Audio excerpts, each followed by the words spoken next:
Okay guys, seterusnya lepas dapat body janda. Ini pun ada juga janda jeling-jeling. Ini lubang 3 ni, lubang janda lah. Okey, kali ni mencabar lubang ni sebenarnya. Indeks berapa lubang ni? Indeks 17. Indeks 17. Tak ada lusa sangat sebab dia tak berapa jauh kan. Tak berapa jauh par 4 guys. Nampak green dari sini sebelah kanan. Tapi orang yang main kuat ni dia akan attack guys lubang ni Tapi saya tak, saya bukan kuat mana pun kan. So kita ambil bunker depan green sebelah kiri guys. Dan saya tak nak dia terbabas pergi ke bunker fairway sebelah kiri. Roll it to the right Jadi saya nak buat sedikit bola ni fade sikit. Fade sikit. Boleh tak saya pukul dengan baik? Bola tak berapa high, tak berapa tinggi sangat saya buat.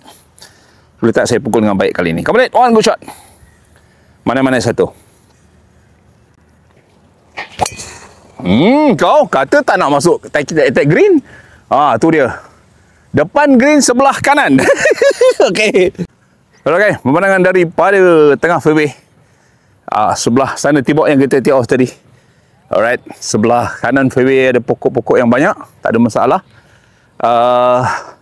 Sebelah depan tu ada bunker guys. Ditatapi oleh janda-janda yang berada di balkoni tu. Jadi sebelah kiri ada rumah guys. So itu green. Itu green. Bola saya kembang ke kanan. Bola saya kembang ke kanan di depan green. Sebelah kanan tu. Kita tengok apa jadi dengan pukulan saya. Alright guys, ini dia bunker berdepan dengan green jauh lagi, lebih kurang 40 meter 50 meter. Ni ada pokok-pokok yang besar sebelah kanan. So bola saya di kanan sikit ni. Kita tengok boleh tak saya chip dengan baik.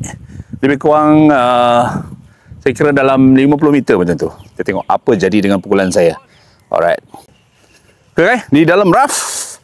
Kita tengok, saya cuba pin di belakang nampaknya. Pin di belakang saya gunakan sand. Saya lambung untuk lebih kurang 50 macam tu. Saya chip saja, long distance chip. Saya harap dapat pergi low sikit dan cari pin lah. Okay, come on. One go shot. Tak colit. Tak tengok. Oh, tak on lah. Aduh, sayang. Jom. Dia tidak on. Kita cuba lagi. Ini bukan sand. Ini 60. Patutlah. Sand 56. Okey, tak apa. Rupanya saya chip pakai 60 tadi. Aduh, ingatkan sand. Oh, tak apalah. Ini pun sand. Kita belasah je lah. Ini pun 60 degree. Kita belasah sikit. Saya harap dapat lari sikit. Alright, one go chip. Come on. Yes, lagi. Okay, kita try pa. Alright.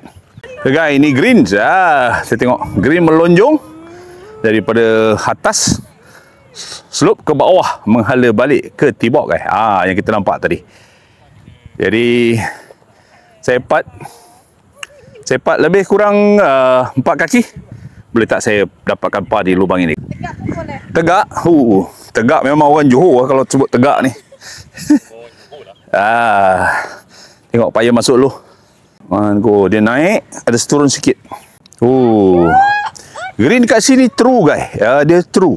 Tu yang bestnya main sini. Tak sia-sia lah. Tengok datang dah bangun lambat hari ni sampai pun cepat. Macam mana tu? Bangun lambat sampai cepat. Daripada KL sampai JB. So ini part yang ketiga. Kita tengok. Kita ambil kanan kanan sedikit luar lah. Cara bola akan sampai dengan baik untuk pukulan keempat Come on, one go part.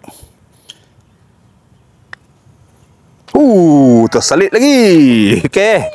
Alright.